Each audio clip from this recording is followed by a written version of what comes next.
very good evening. Welcome to UBC News Tonight. My name is Sharon with Mugalu, Mohammed on sign language. You are watching UBC News Tonight on UBC TV Inspiring Uganda today on the 23rd of January 2021. Halfway through the month of January, the month has already started moving. Now let's take a look at our top stories of the day.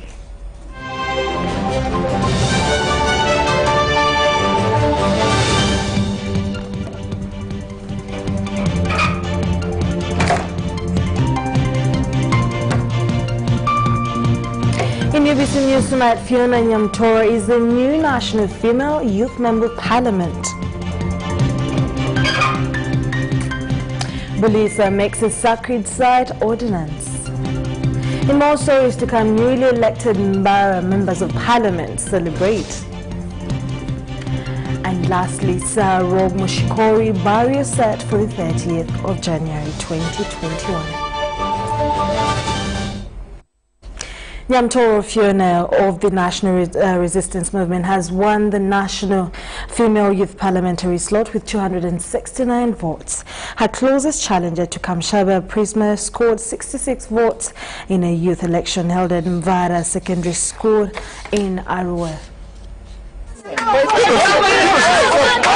Dismal youth turnout for the female youth MP election did not stop Nyamtora Fiona of the National Resistance Movement to emerge the winner of the youth polls. This was during the elections held at Muvara Secondary School in Arua that was marred by the youth delegates' demand for allowances of up to 1.2 million Uganda shillings. Not yet given us anything. We are from far.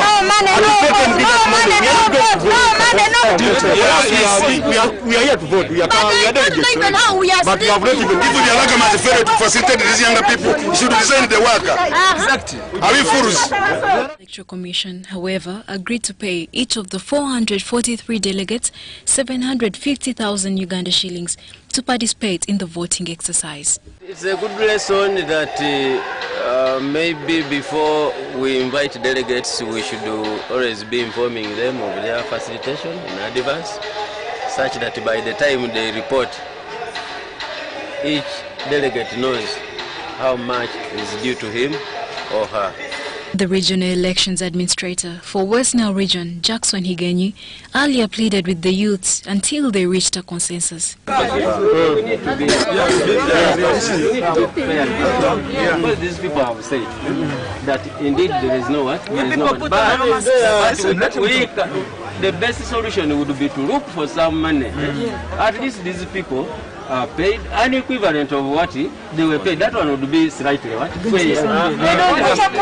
The delegates were persuaded by their chairperson, Yelu Jacob, to cast their votes after the Electoral Commission agreed to pay them what they refer to as hard-to-reach allowance. We are on the snap and are pushed everywhere. National leadership is not just about your interests. It's also about what is pragmatic. What we can achieve today is not going to go beyond 750,000. If we push this further, it might cause very many things that would rather not survive. I am going to request you to trust the National Youth Council Executive. We will deliver on this front. Nyamtora Fiona was declared winner after beating 12 other candidates during the Arua youth polls.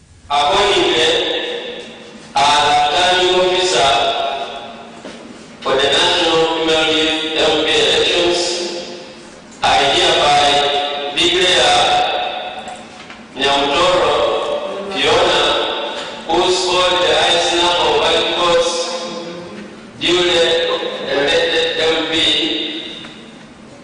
to represent.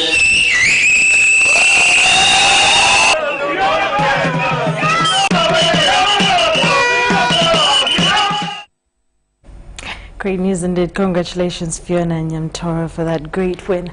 In more stories, Internal Affairs Minister General Eli Tuwine has said that the yesterday sitter will be marked scientifically due to COVID-19. He added that it is a historical member of Tuwine, who is a historical member of the NRA or NRM, says that the UPDF has been doing community work in Bukoma and Simbi and the rest of Masaka areas, part of the commemoration. The 40th Tarehe Sita anniversary main activities will take place in Bukomansimbi district in Greater Masaka.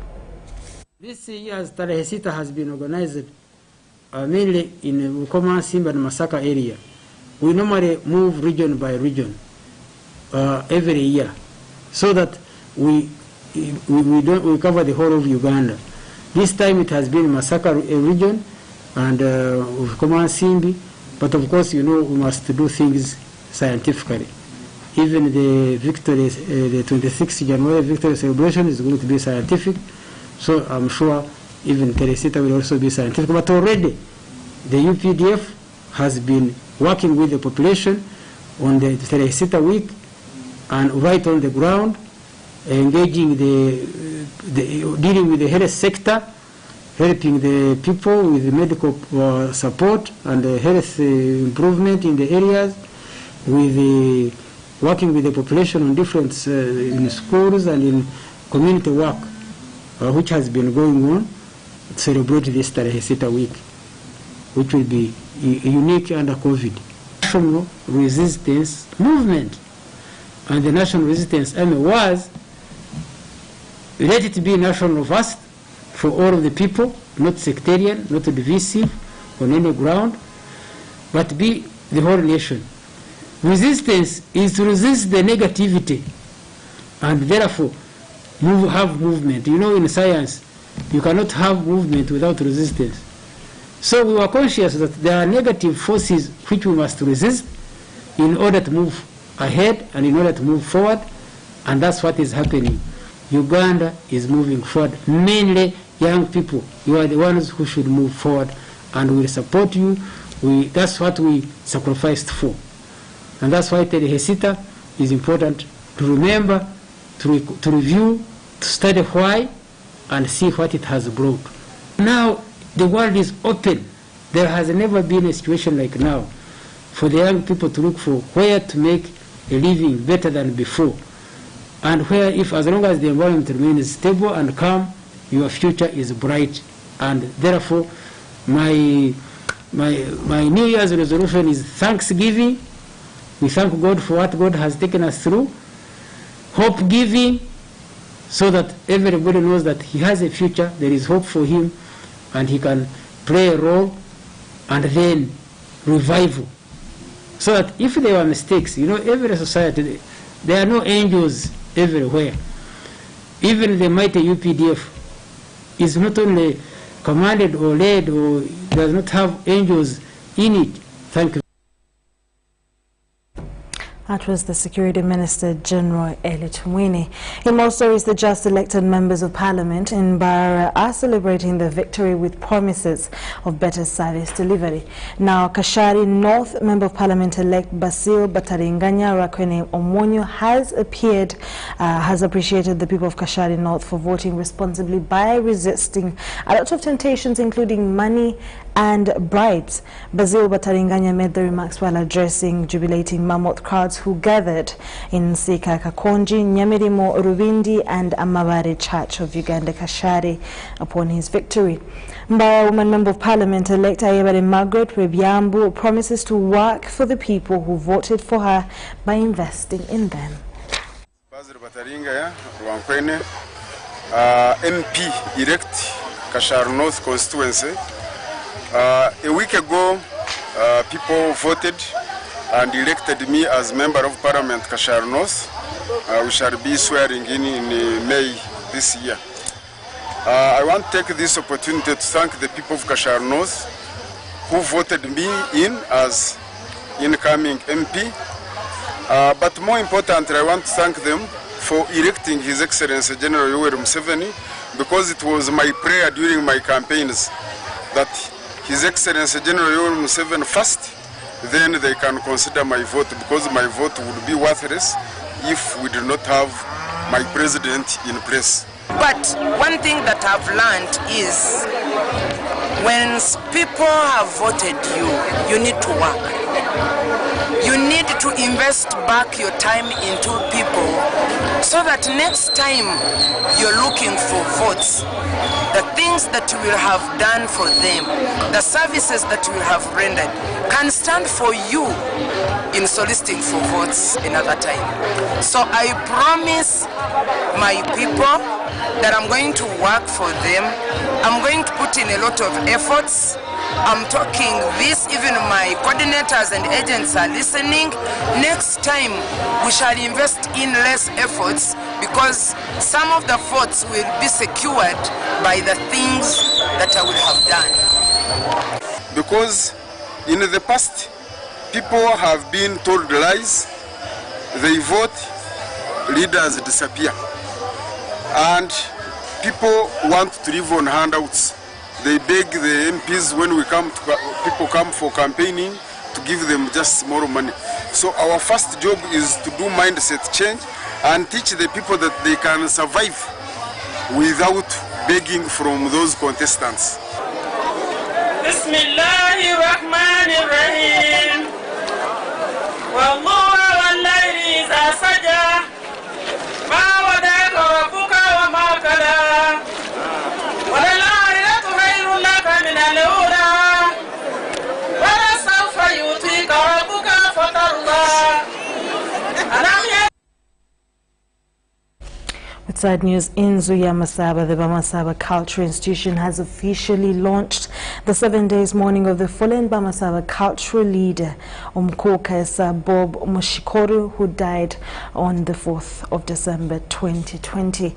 Now the mourning that is to take 7 days has been launched with the lowering of the flag at half-mast. The flags include that of Uganda, Bamasaba flag and Kenyan flag. Speaking to the media in Zuyamasaba offices at Maluku, the Francis Nagimesi, the former Prime Minister in Zuyamasaba, said that the flags will fly half-mast until the 30th of January, when the fallen Umkuka will be laid to rest. The Uganda flag, the Kenya flag, the Zuyamasaba flag, half-mast, and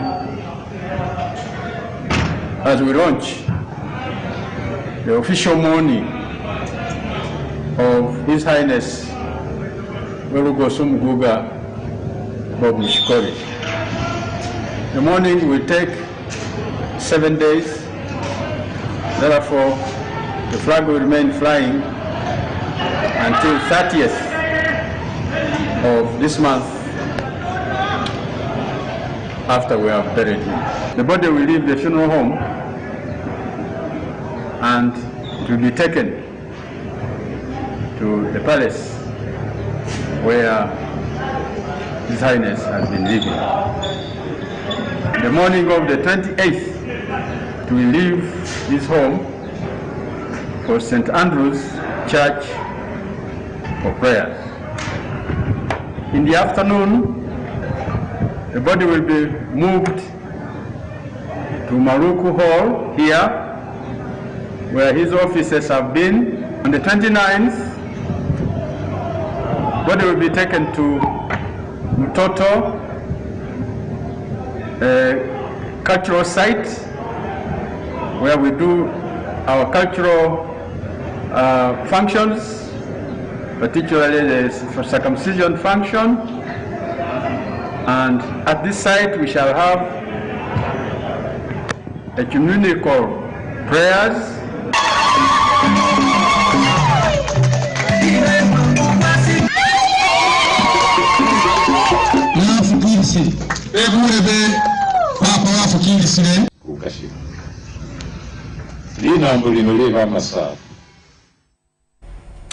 Bulisa District Council has approved and passed Bagungu Customary Law Ordinance on protection and preservation of sacred nature sites and ecosystem.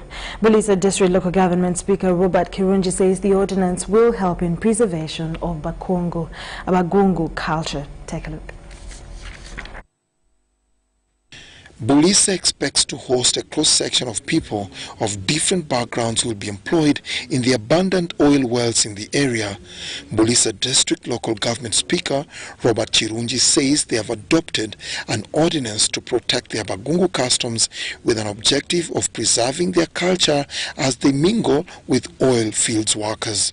The vice chairperson of the Bagungu Custodian Association, John Gafabusa Rembo, says this ordinance will help in conserving the ecosystems that are sacred natural sites that might be desecrated by oil drilling activities. Mugungu niwe muntu ayakuzire hahi na nyanja mwitanzige. Kandi Mugungu niwe muntu ayenda mize yaye ya Kigungu ebeho. Kyakubanza Mugungu ayika musohi. Mugungu yabaga muhigi webisoro.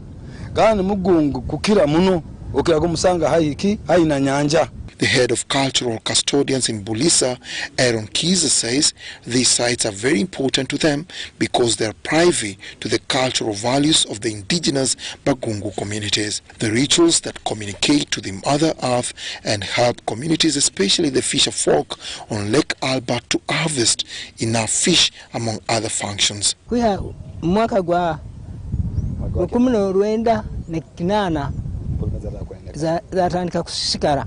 Uli nyuma tizasikaraga twakoraga bintu ebikora ku kurungi ati tukora na butini woba esora kurosa no twara bintu no butini ati nakiro tujja kora kurungi akwera mwini bandi batulumbaga barokole ne batama mti egyo babakinu bakisisa.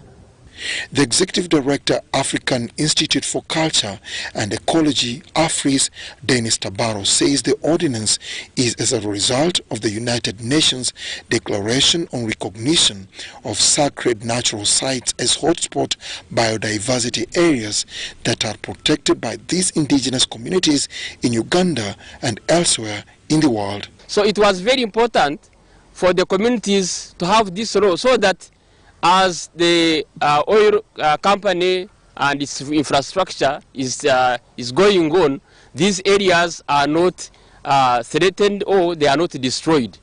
Dennis Igoa and Peter Raleigh for UBC News. Thank you so much, Dennis Sigo. And more stories. Arinitwe Loben has been declared winner in the just concluded Isingiro West Constituency Parliament elections. Arinitwe, who was on the polling day arrested over suspicion of vote stuffing, defeated Tumheire Anthony with a difference of 103 votes. Despite being arrested on the polling day on suspicion of vote violence, Arinitwe Lauben has still managed to emerge as the winner of Isingiro West constituency. During the time of voting, I was arrested, taken to prison, and but otherwise, after when they announced the results, I was released. He managed to successfully wrestle down his challenger Tumheire Anthony with a mere 103 votes. He was arrested after a standoff between him and his challenger's supporters. Upon arrest, his wife Ayite Marion took the mantle to mobilize their agents, who tightened up the grip to guard against their votes, which later landed them into victory for Isingiro West constituency, where he garnered 8,115 to Anthony's 8,002 votes. We had the population, we had the masses supporting us, because we really moved and told people what we were going to do for them. So the people were really encouraging us and pushing us forward. So him not being around, I knew it's not him to vote.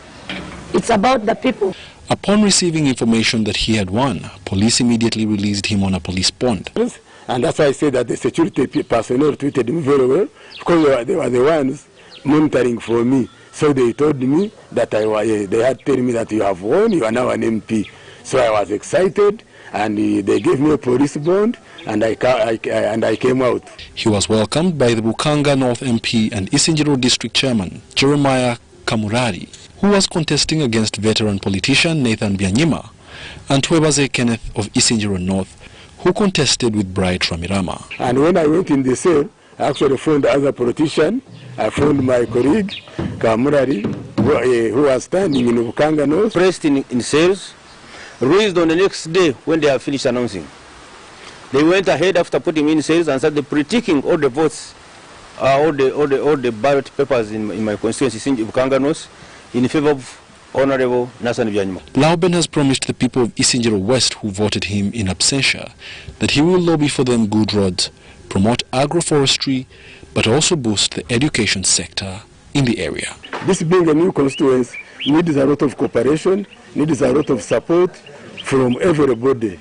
And I promise that when I'm already after swearing in and I become a member of parliament, I think we have a lot of problems here. We have the problem of water, which I will have to tackle.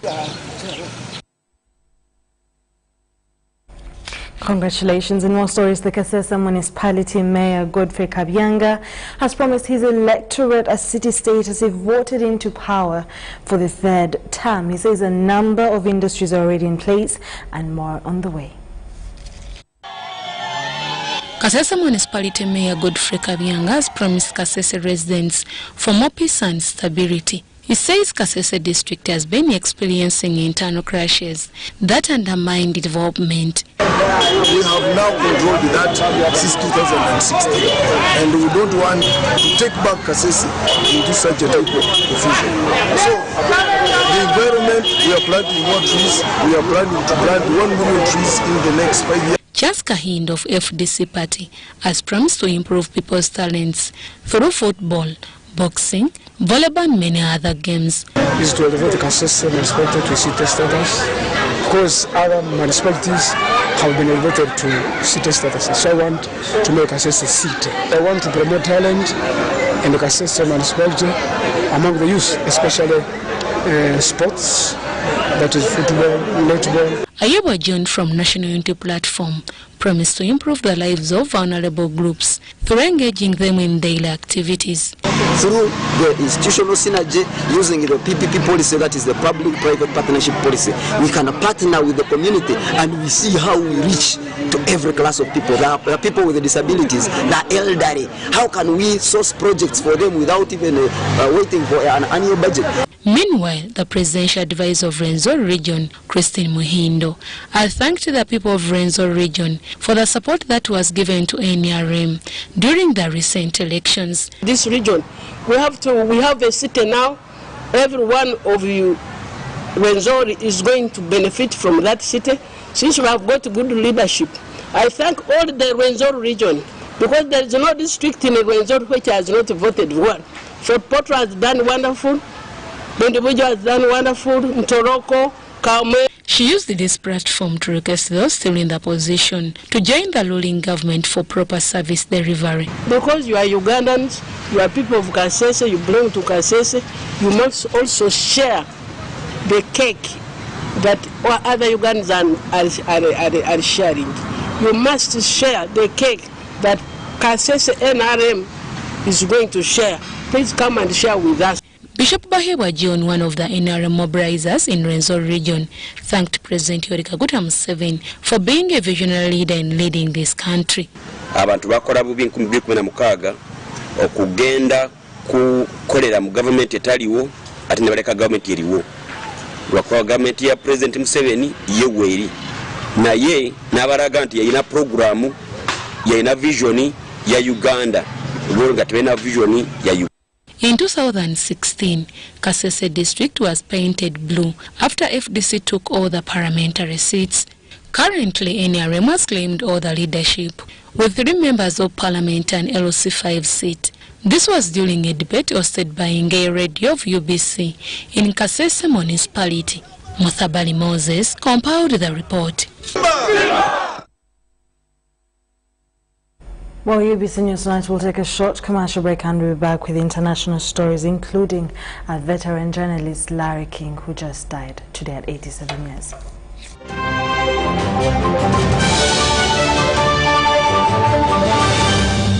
You may have heard of physical distancing.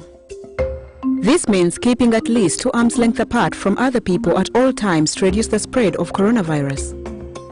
But why is it so important?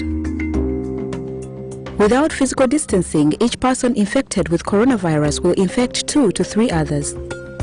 Each of these people go on to infect 2 to 3 more, who each go on to infect another 2 or 3 people, and so on. Within a month, the infection will spread from 1 to 406 people.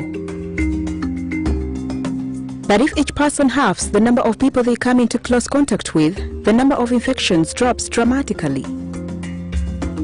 Each person would only infect 1 or sometimes 2 people, and each of those infected people would only infect one or occasionally two more. So the disease spreads much more slowly. In a month, the infection would only spread from 1 to 15 people.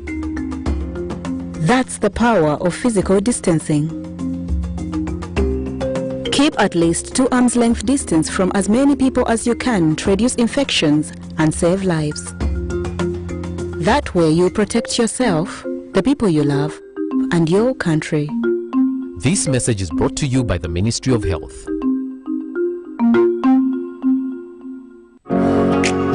It's no secret that ICT makes learning easy. The strides made in our field could not be possible without it.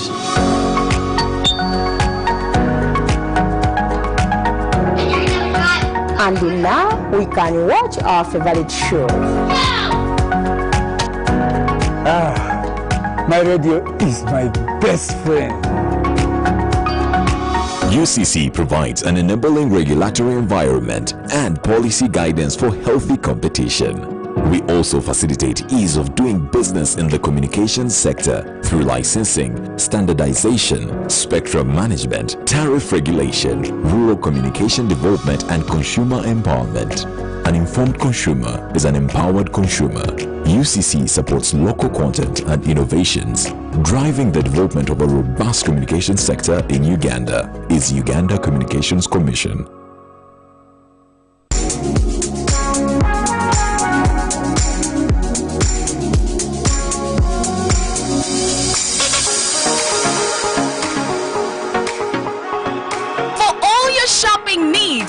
Capital Shoppers, we have a variety of items like foods, garments, cosmetics, and all sorts of drinks. Enjoy your shopping experience at affordable prices in our fully stocked branches in the following areas: Ntinda Station Road, opposite Makere Business School along Port Bell Road, Duster Street opposite Nakasero Market, and Garden City on Yusuf Lule Road. To all our customers and suppliers, we thank you for your continuous support. Stay safe, wash your hands, sanitize, and wear your mask always. Connect to the world for free on Ayoba. Chat with friends for free. Play games all day for free. Jam to Ziki for free. You can also send money through Ayoba. Absolutely no MBs needed. To download the app, visit www.mtn.co.ug/mymtn and select Ayoba. Everywhere you go, MTN. I choose peace, and I call upon you all to use your language in a way that will unite and share your needs. And so I ask, as we look forward to the elections, to sanitize your language and to share your differences in a peaceful way. This message is brought to you by the Netherlands Institute for Multi-Party Democracy in partnership with Inter-Party Organization for Dialogue, iPod.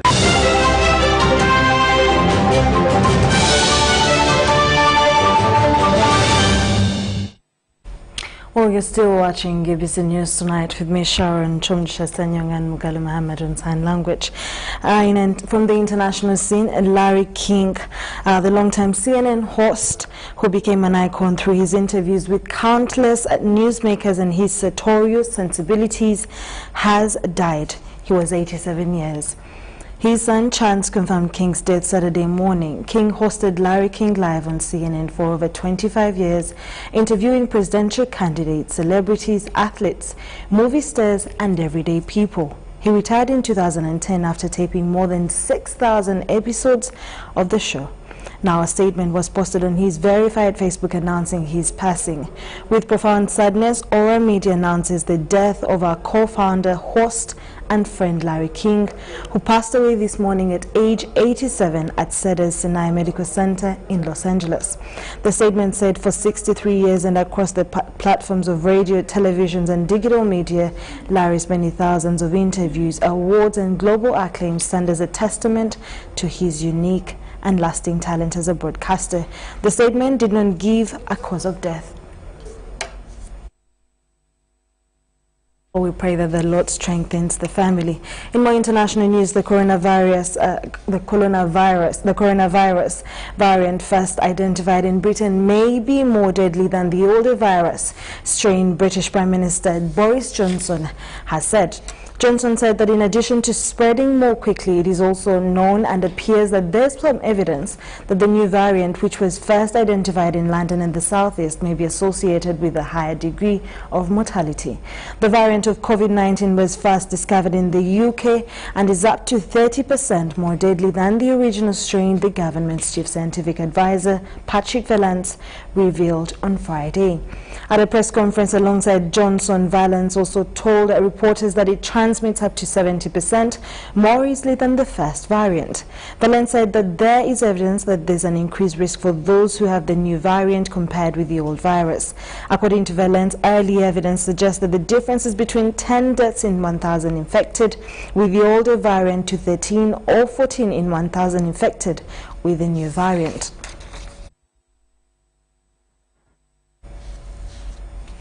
The age-old tradition of using herbal medicine is becoming more popular during the coronavirus pandemic. In Zimbabwe, as many find the natural remedies effective for the cure and prevention of the disease. Precious Magweri is a fan of traditional medicine. In the tiny leaves thriving in her backyard, she finds solutions for common colds and infections. But after COVID-19 diagnosis a few weeks ago, she had found another use for the herbs. Now she praises the remedy for helping her to recover from the disease. While her son may not be too convinced, Magweri swears by it, and so do many people of her generation. The government of Zimbabwe in April of 2020 had authorized herbalists to treat coronavirus patients. However, medical experts were opposed to the idea, saying it is not clinically proven. However, some nature enthusiasts are supportive of the government's directive. Now, the Africa Center for Disease Control and Prevention reported that Zimbabwe has seen relatively low numbers of coronavirus cases and deaths in previous months. They doubled in December following the festive season travels, but that doesn't mean that the herbals don't work.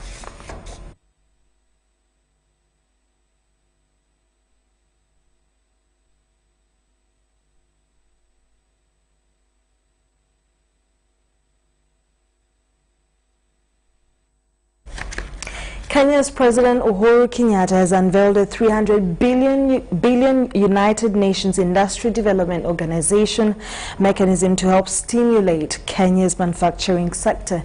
In a virtual launch of the initiative, Kenyatta said the country opted for the new approach to accelerate inclusive and sustainable industry development in the country. The initiative, dubbed Program for Country Partnership PCP Starter Pack, is a model for accelerating industry development in UNIDO member states by mobilizing resources for investment in high-potential economic sectors. Kenyatta said the initiative, which is also successful, being rolled out in Ethiopia, Senegal and Peru, will boost Kenya's manufacturing potential by injecting more than $30 billion in the sector in the next 5 years. The Kenyan head of state said the country will leverage on its strong market-based economy and existing institutional structures for industrial development to reap maximum benefits from the UN intervention. He lobbied partners to support the implementation of PCB's anchor program, saying the intervention's success will largely depend on the ability of stakeholders to mobilize adequate resources for its rollout.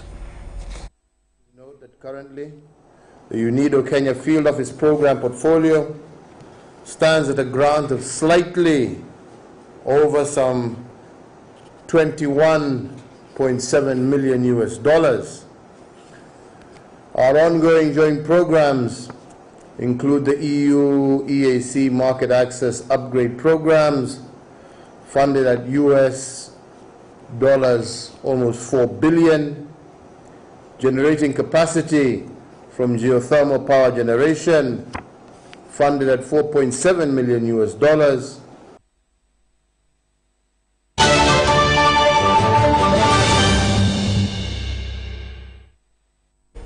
Well, that's all we had for you for now. Thank you so much for watching. Before we sign out, we'll take one final look at the headlines.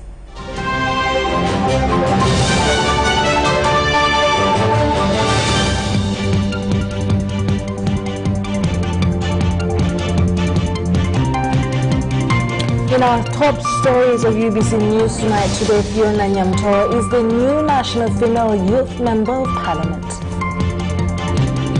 Bulisa makes a sacred sites ordinance. Newly elected members of Parliament celebrate.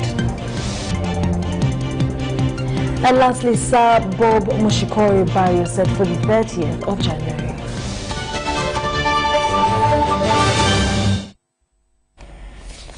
Well, thank you so much for watching UBC News tonight with me, Sharon, Chomches, and Mugalu, Mohammed, and sign language from the team and I. Have a lovely night and stay blessed, and keep watching UBC TV Inspiring Uganda for more programming coming your way. Good night.